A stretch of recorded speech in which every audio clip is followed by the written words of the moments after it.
It's top stories. And the All right. top story of the day today, Jaylen Brown traded to the Philadelphia 76ers. Here it is, a tweet on the screen that you can see right now from Shams Charania. The Celtics have agreed to trade Jaylen Brown to the Philadelphia 76ers for Paul George, 2 first-round picks, 2 second-round picks. The source tells ESPN. Joe, when I got that news, I couldn't believe it. And let me preface this by saying once again, I've been a big-time critic of Jaylen Brown.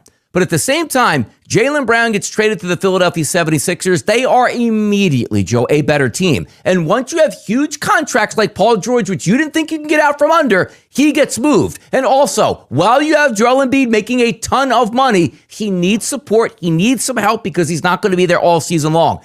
This was a grand slam home run, at least on paper, Joe, for the Philadelphia 76ers. Oh, no doubt. I told you, when you see the draft picks that they gave Donnie, think about this. And Boston's potentially in a rebuild as well, because with Tatum and nobody else, we'll see how it plays out. But, Philadelphia needed a guy that could take games over. And Jaylen Brown's exactly like Jalen Brunson for the New York Knicks. We saw that Brunson was able to bring the title back to New York in 53 years. This makes Philadelphia right there with the New York Knicks. I mean, you have Embiid, you have Jaylen Brown. He's a gamer. He steps up, and defensively he's there. I mean, he is now potentially right there with Jalen Brunson. They are going to compete as potentially the 2 top scorers in the East.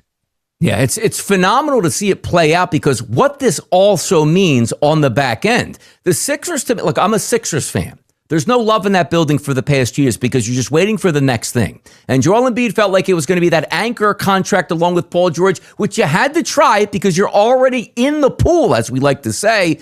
And now you look and say, as a Sixers fan myself, I'm excited once again for next year. I don't know what's going to happen. We have some people now talking as the Sixers as a top 2 or 3 seed in the East, even though the New York Knicks just won the championship here. So the fallout, Joe, we talk so much about the Sixers side, and look what they can do. We're going to get to some pieces in a few moments of who might actually join the team after Jaylen Brown as well. But let's go back to the Boston Celtics. The thinking here, Joe, was you should be able to get a haul that could reset your own franchise at the same time. 3 and 4 first-round picks here. Maybe a VJ Edgecombe coming back. They didn't get that. They got an aging veteran at the end of his time in Paul George, 2 first-round picks, which probably won't be that high if the expectations are the Sixers will be good over the next couple years with Jaylen Brown. What the heck were the Celtics thinking during this move? Yeah, it's crazy. It's weird when you think about, if you have Tatum and you have Jaylen Brown in that lineup, then all of a sudden you have to say, okay, with a few other pieces potentially in free agent signings, they could compete right there with the likes of the New York Knicks.